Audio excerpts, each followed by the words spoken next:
Prólogo.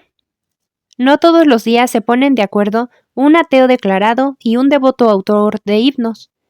Primero, según el famoso ateo Richard Dawkins, la fe es la gran excusa para evadir la necesidad de pensar y evaluar la evidencia. También dice, la fe es creer a pesar de, o quizás, a causa de, la falta de evidencia. Segundo, estas palabras del compositor de un precioso himno. ¿Me preguntas por qué sé que Él vive? Él vive en mi corazón. Al pastor y músico Alfred Adley, autor del himno Él vive, le desafiaron con la pregunta, ¿por qué tengo que adorar a un judío muerto? Él respondió que Jesús no está muerto, sino que es el Mesías resucitado. ¿Cómo lo sabe Adley? Él vive en mi corazón. Lo que Dawkins condena, Adley aprueba. Pero fíjese en esto. Tanto el ateo como el autor de himnos declaran que su fe es una cuestión de realidades internas. Internalizada de la fe está la llamada liberadora a examinarlo todo, que infunde la cosmovisión cristiana. A esto nos anima el hallazgo de la verdad. Según esta mentalidad estimulante, se espera que de la gente que piense por sí misma, se cuestione la autoridad, examine la evidencia y obtenga respuestas que dan sentido al mundo. A diferencia de esta definición internalizada de la fe, está la llamada liberadora a examinarlo todo, que infunde la cosmovisión cristiana. A esto nos anima el hallazgo de la verdad. Según esta mentalidad estimulante, se espera de la gente que piense por sí misma, se cuestione la autoridad, examine la evidencia y obtenga respuestas que dan sentido al mundo. La expresión examinadlo todo se encuentra en la epístola de Pablo a la joven iglesia de Tesalónica, ciudad portuaria y cosmopolita de la Grecia antigua, en Primera de Tesalonicenses 5:21. Pablo insta a los cristianos a mantener una distancia crítica frente a las proclamaciones que pretenden hablar proféticamente en nombre de Dios. Al fin y al cabo, cualquiera puede proclamar, Dios me dio una visión, pero una cosa es el dicho y otra el hecho. La postura humana y la postura bíblica alegan que los individuos no tienen la obligación de afirmar que es verdadero algo que no han examinado adecuadamente. Más aún, si después de un examen meticuloso, una proclamación es falsificada por la evidencia, debe ser rechazada. No hay afirmaciones privilegiadas de la verdad detrás de esta movilización teísta de la mente, incluida una afirmación tan esencial para el cristianismo como la resurrección de Jesús de Nazaret en el espacio y en el tiempo. Si Cristo no resucitó, vuestra fe es vana, aún estáis en vuestros pecados, declara 1 Corintios 15:17. Algunas personas se resisten a la relación entre hecho y compromiso, pero la cosmovisión dinámica que resulta de los datos bíblicos acoge tal conexión. Por ejemplo, cuando el escéptico discípulo Tomás rehusó a creer, a no ser por la evidencia empírica, que Jesús había físicamente resucitado de entre los muertos, le fue precisamente presentada esa clase de información. Juan 20, 24-28. Tomás no se persuadió mirando introspectivamente en su corazón, sino evaluando la evidencia en el mundo exterior. Entonces hizo un compromiso apoyado en hechos relevantes, no en ausencia de ellos, y ciertamente no contra ellos. El mismo realismo inflexible es evidente a través del registro bíblico. Por ejemplo, el Antiguo Testamento informa que en el éxodo de Egipto, el pueblo hebreo fue conducido por una columna de nube de día y por una columna de fuego de noche. Éxodo 13, 21-22. Estos fueron fenómenos públicos observables a simple vista. Cuando los hebreos alcanzaron el Mar Rojo, lo cruzaron por un punto geográfico concreto, sobre tierra seca que poco antes estaba totalmente cubierta por aguas. Fue un acontecimiento milagroso que todo el pueblo de Israel contempló y vivió. El retorno del agua que anegó a las tropas egipcias perseguidoras fue asimismo un acontecimiento abierto a la observación. Éxodo 14. En el monte Sinaí, el pueblo de Israel vio los grandes relámpagos y oyó los temibles truenos. Vieron fuego y oyeron su crepitar. Vieron el humo y lo olieron.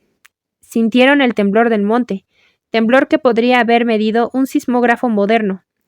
Este es el contexto empírico en el que los hebreos oyeron la voz de Dios cuando él comunicó los 10 mandamientos a Moisés. Éxodo 19, Deuteronomio 4, 9 al 13. Pasando al Nuevo Testamento, los pastores de Belén comprobaron por sí mismos la verdad objetiva de que los ángeles les habían dicho acerca del nacimiento de un niño no lejos de ahí. No meramente una visión subjetiva, sino un niño de carne y hueso en una cuna de verdad. Pasemos, pues, hasta Belén y veamos esto que ha sucedido, dijeron. Después, los pastores volvieron a su tierra, glorificando y alabando a Dios. ¿Por qué? Porque todo había sucedido como se les había dicho. Lucas 2, 15 al 20. Cuando Juan el Bautista estaba en la cárcel amenazado de pena de muerte, envió a sus seguidores a preguntar si Jesús era realmente el Mesías. Jesús respondió aduciendo milagros públicamente observables que concordaban con los indicadores bíblicos previamente anunciados para identificar al Mesías venidero. Id y haced saber a Juan las cosas que oís y veis. Les dijo, los ciegos ven, los cojos andan, los leprosos son limpiados, los sordos oyen, los muertos son resucitados y a los pobres es anunciado el Evangelio. Mateo 11, 2 al 5. Puesto que estos eventos fueron públicos, la calidad de los hechos pudo ser confirmada tanto por amigos como por enemigos. Cuando los líderes religiosos judíos se indignaron al oír a Jesús afirmar que podía perdonar los pecados, él no apeló al corazón ni se limitó a pedírselo a la divinidad. En lugar de ello, proporcionó evidencia. Pues para que sepan que el Hijo del Hombre tiene autoridad en la tierra para perdonar pecados, se dirigió entonces al paralítico, a ti te digo, levántate, toma tu camilla y vete a tu casa. Él se levantó, tomó su camilla enseguida. Mateo 2, 10 al 12, Nueva Versión Internacional. Tales respuestas vigorosas son típicas de Jesús. Su ministerio fue una obra pública de preguntas y respuestas, de dar y tomar. Expuso proposiciones que se pueden analizar y debatir, e invitó a la gente a observar los milagros públicos que confirmaban sus alegatos aquí y ahora. Es cierto que no muchas personas contemporáneas de Jesús presenciaron todos los milagros que él ejecutó, ni oyeron todos los sermones que predicó, ni tuvieron un encuentro con el Jesús de Nazaret resucitado.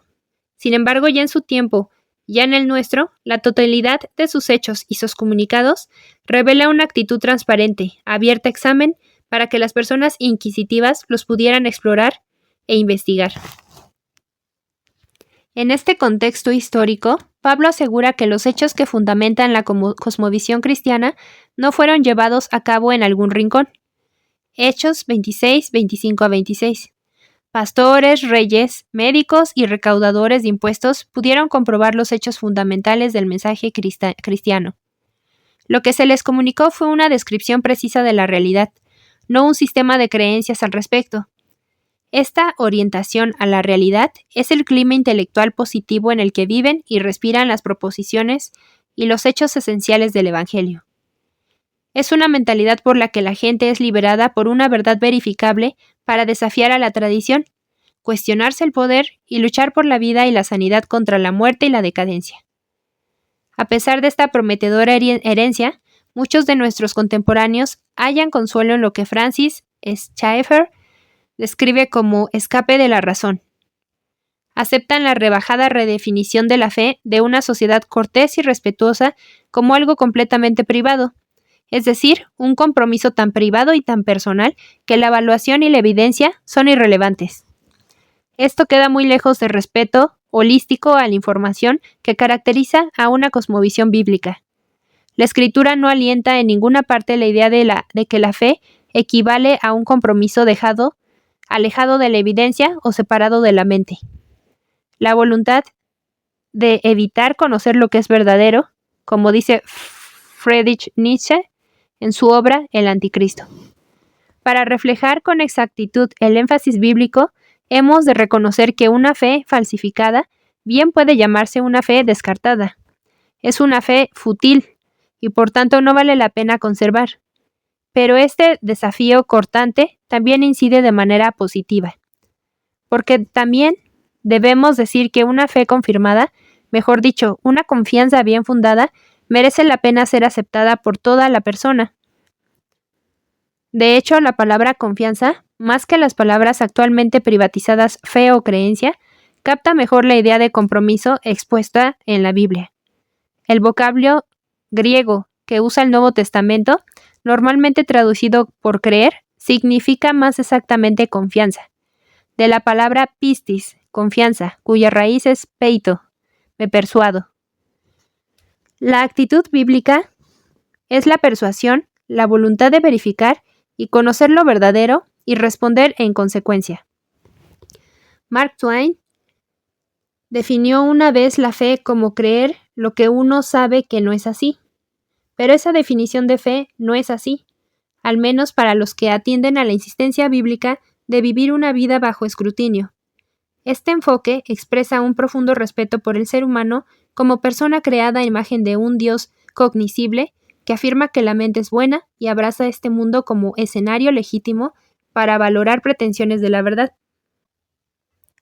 En este contexto, llega el hallazgo de la verdad, un llamamiento oportuno, estratégico, de principios para trascender la mera creencia y la fe privada, a identificar la verdad que merece confianza.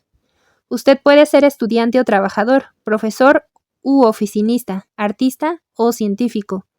Todos los que lean este libro hallarán estímulo para pensar compasiva y críticamente en posibles respuestas a cuestiones últimas. Se le invita a considerar cómo el cristianismo histórico, verificable, responde incisiva y acertadamente a las grandes cuestiones de la vida. Supera todas las cosmovisiones rivales y satisface las más nobles esperanzas e ideales de la humanidad, como declara Nancy Pearcey en este libro. El hallazgo de la verdad articula un conjunto de principios estratégicos fundamentales para evaluar la autenticidad de cualquier cosmovisión, ya confrontada en el aula, ya en la oficina, la prensa o la calle. Este libro le capacitará para examinar críticamente el secularismo y otros ídolos de nuestro tiempo, disfrazados bajo un ropaje de política, ciencia, entretenimiento o religión. También verá someter a prueba doctrinas ateas o materialistas para determinar si se sostiene ante el pensamiento crítico y explorará creencias como el relativismo y el posmodernismo para considerar si merecen la confianza fundada del ser humano. Las vidas de las personas están en juego. El hallazgo de la verdad argumenta que ninguna cosmovisión secular explica sobradamente el fenómeno del hombre y el cosmos, lo que sabemos de la naturaleza humana y la naturaleza física, ya que estas cosmovisiones solo abarcan una parcela de la realidad y después tratan de dirigir a los seres humanos a medirse a sí mismos con la pauta de esa estrecha parcela para que vivan consecuentemente.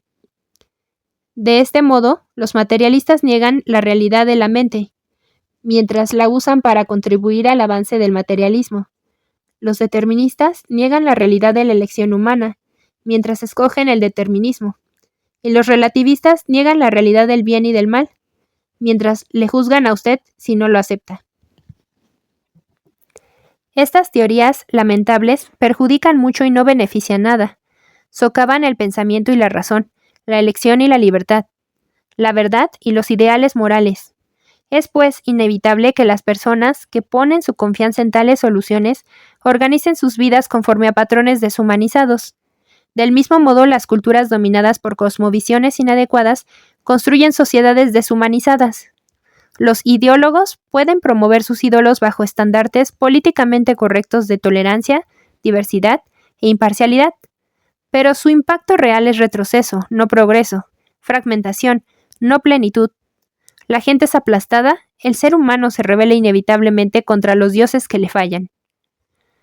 Para muchos que caminan por el siglo XXI, perder la fe y decir adiós a respuestas vacías pueden ser factores claves para descubrir soluciones aptas para responder a las grandes cuestiones de la vida. El hallazgo de la verdad articula una justificación y una estrategia para evaluar críticamente las posibles respuestas a las grandes cuestiones de la vida y buscar soluciones que vuelvan a conectar nuestros anhelos más profundos con nuestras más nobles aspiraciones.